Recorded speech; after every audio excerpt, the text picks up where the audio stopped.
Polybridge 2, a bridge building game released in mid-2020, gave hundreds of thousands of players like myself a newfound passion for engineering, as long as everything we created had about a 70% mortality rate. The Polybridge 2 speedrunning community, an even deeper sect of the game's player base, consists of a small group of players, just over 30 of us, who have been challenging each other to beat individual levels, full worlds, and hopefully eventually the entire game as fast as humanly possible. The game offers 176 levels that range from incredibly easy to mind-bendingly difficult, but I, among many others, was most attracted to the game's first world, Pine Mountains. One day, I saw a video by Duusuu being shared on the speedrunning Discord channel, where he completed 1-1 with a blindfold on. Despite the video being shared on Discord on January 25th, 2021, it was posted on YouTube over 6 months earlier, on July 10th, 2020, less than a month and a half after the game's release. Let's take a look at this run. The first thing to notice is that his mouse is already placed in the center of his screen when he puts on his blindfold.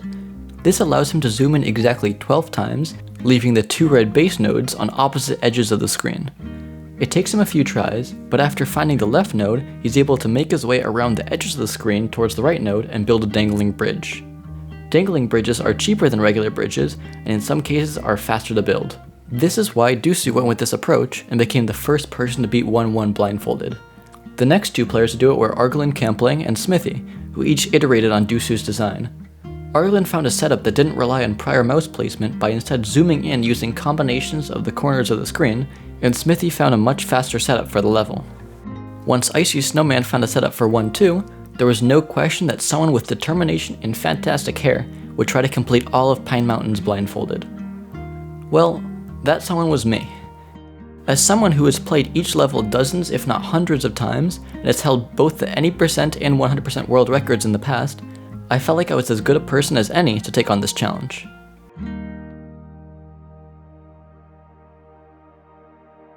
The first question I had to ask, and hopefully answer, was how I would consistently move throughout each level without seeing the screen. I could always wave my mouse around and try to get lucky, but I needed a way to reliably beat each level. Icysnowman asked himself that same question, and he had an idea. It was so simple. I first had to make use of the keyboard's panning feature, which moved the screen and therefore mouse at a set speed. In the settings, I adjusted that speed to 20%, since the slower it moved, the more accurate I could be. I would also be using a metronome set to a certain BPM, beats per minute, and it would make tracking distance without seeing the screen possible. For example, if I knew that the distance between these 2 base nodes were 10 beats apart, I could hypothetically build an entire bridge after only needing to know the position of one of the 2 nodes.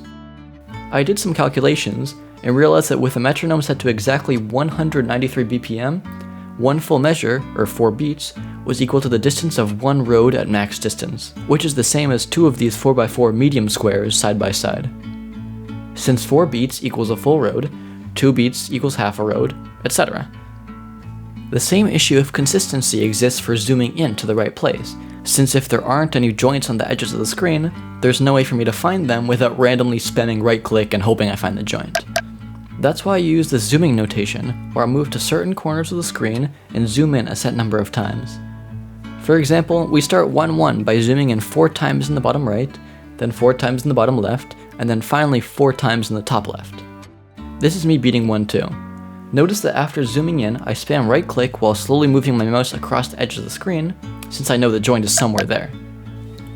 Side note, since for every level my mouse is right along the edge of the screen, it's basically impossible to see what I'm doing as a viewer who's actually able to see the screen.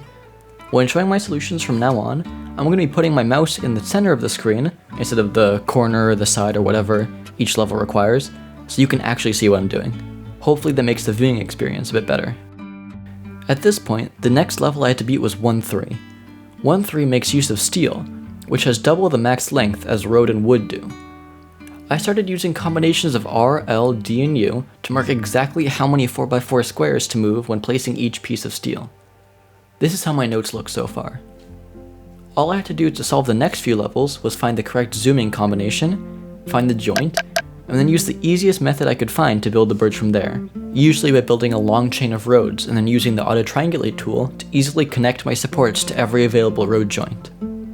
1-4, 1-5, 1-6, and 1-7 were solved fairly quickly, since steel was complete overkill for the lightweight cars I was dealing with, and I had the money to afford its higher cost. Up next was 1-8. 1-8 starts off like most of the other levels. You build a long stretch of roads, and then build wooden supports on the way back. The difficult part is that for 1-8, you have to connect a cable to this joint on a free-floating hot air balloon, something that's completely disconnected from everything we built so far. I had to somehow get from here, the last place I placed wood, to start the cable here and end it on the hot air balloon. I needed to find a way to make my way back across the bridge without getting lost, and that's when I discovered echolocation. Echolocation is defined as the location of objects by reflected sound, in particular that used by animals such as dolphins and bats. Alright, so I guess what I did wasn't exactly echolocation, but I realized the significance of this simple fact. If a node or joint is a possible endpoint of a material, the game makes a blip sound when you mouse over it. That, in addition to the fact that cables have infinite length, meaning that every node is a possible endpoint, I could use this convoluted path to semi-consistently find my way to the blimp, even after placing the cable in the correct spot. The second half of Pine Mountain's level started getting harder, which only made the challenge more interesting. 1-9 forced me to build a quadruple wood muscle that always partially broke when it worked successfully.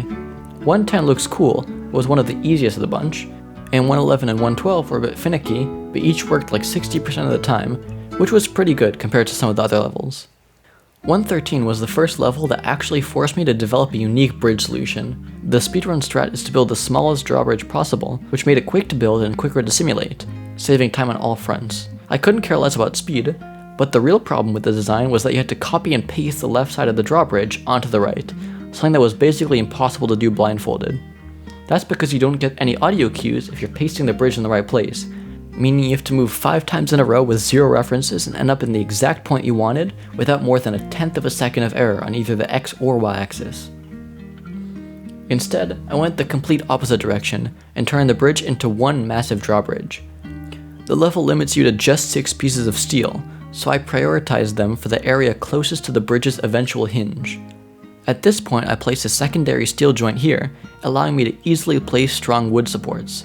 An interesting quirk with auto-triangulate is that it doesn't ever overlap pre-existing pieces, which means that it doesn't connect to one of the available road joints. Fortunately enough for us, not placing that piece actually prevents the bridge from breaking. I don't really understand why they programmed auto-triangulate to work like that, but I'm not really complaining. From there, it was smooth sailing. 1-14 was a cakewalk, 1-15 featured the reappearance of our good friend the Dangling Bridge, but even easier, and 1-16 is just a regular bridge but a bit bigger. And at that point, I felt ready to try running the game all the way from 1-1 to 1-16. I reset a few times on 1-1 since there was no reason not to get it first try when the timer is running, but after getting past that, the run truly began. I felt good until I spent about 37 minutes on 1-8, but the rest of the levels went relatively smoothly, and I was able to finally beat Pine Mountains in 1 hour and 26 minutes, without ever seeing my screen. Just 1 hour and 23 minutes and some change longer than the any percent time. Oh well. And that's how I beat Pine Mountains without ever seeing my screen. I initially wanted to put an actual blindfold on my face, but I realized that all it did compared to just covering my screen was make it impossible to tell if I'm pressing the right buttons, which didn't really seem like it made the challenge more interesting. On the topic of challenges, I challenged myself to reach 1,000 subscribers and get the channel monetized by the end of April. If that happens, I'm planning on donating 100% of the ad revenue this channel earns until then to a charity that you all vote on. I'm constantly working on improving the quality of my content. As a matter of fact, I'm making this video with a new mic, and I thought this would be another way to give you, the viewer, value from subscribing to the channel. I'm planning on making more videos of this style in the future, so if that interests you at all, then please consider subscribing. I really hope you enjoyed the video, and if you're still tuned in, thank you. I'll see you next time. Peace.